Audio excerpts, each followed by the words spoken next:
Chapter 7. Intro to Viruses. Peter walked out of the space bar and saw her immediately. Every time he'd imagined this meeting, they had rushed into each other's arms. What he didn't expect was to find his eyes fill with tears and be unable to speak. The embrace was not of a wife but a friend, friendly yet restrained. While he composed himself and felt like a wreck, she seemed completely in control. "Thank you for coming, Peter," she said, with some warmth. She linked her arm with his and led him away from the bar. At last he found his voice. "I've been trying to get back ever since I left." She just smiled at him. "You don't believe me?" He stopped and turned to face her. "Peter..." She looked away for a moment, turned back and sighed.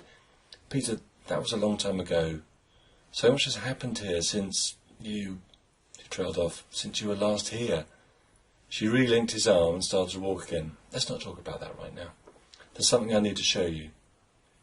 He felt crushed. She obviously didn't feel about him the way he felt for her. He had imagined delight or even anger. But this was worse than either. This was indifference. This was someone who not only no longer cared for him, but cared more deeply for something else.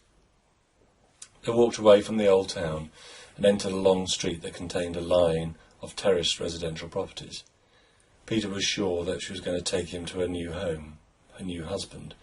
Every step towards their destination felt like a step away from his wife. "I've been sent to find out what's going on in the town. Do you know who I can talk to about what's happening?" Peter asked.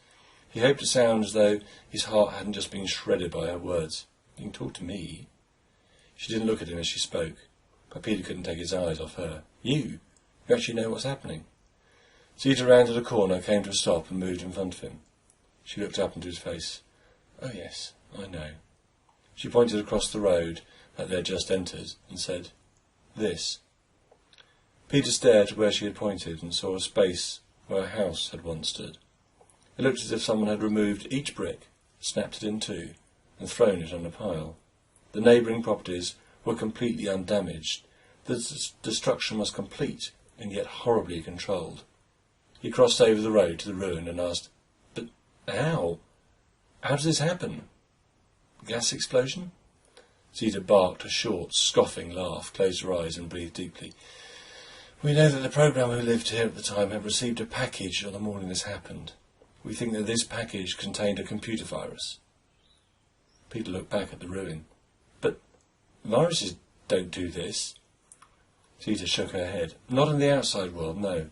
Computer virus may corrupt your files or lock your computer, but here, in this town, the destruction is real.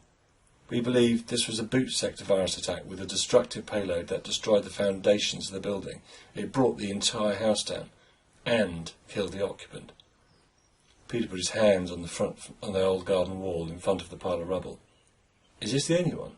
Java said there had been attacks in plural." "There have been others. And this was not the first fatality." Zeta caught her breath.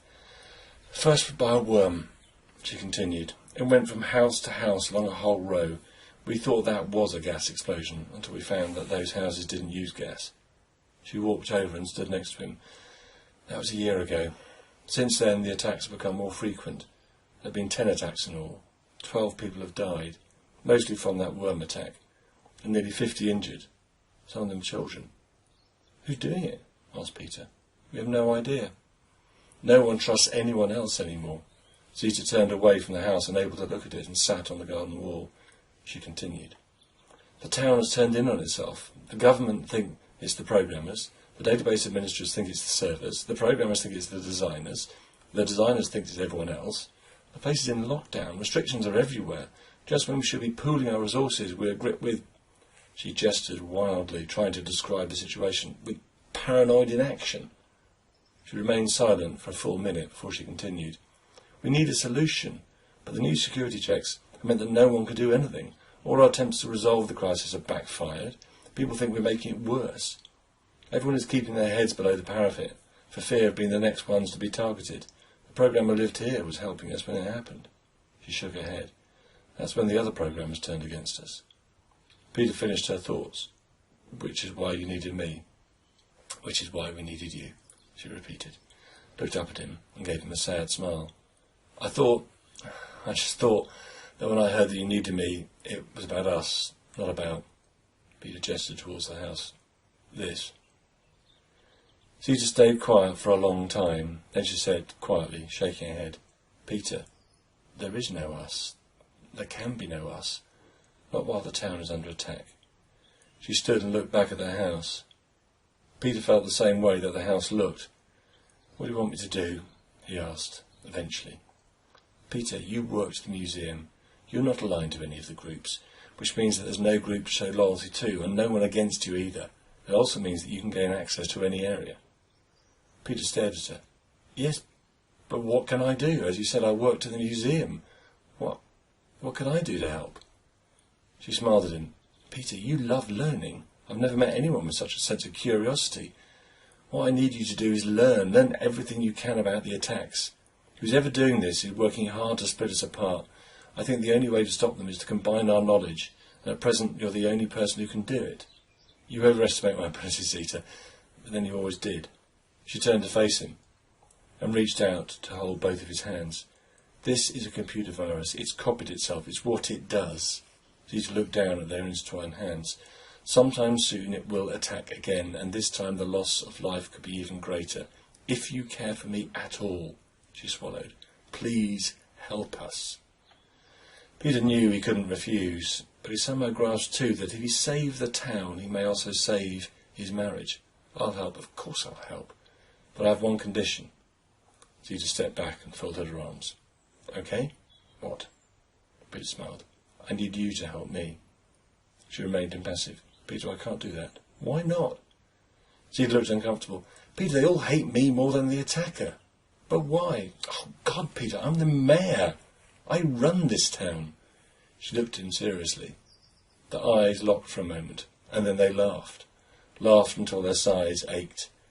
Eventually they caught their breath and slowly returned to normal.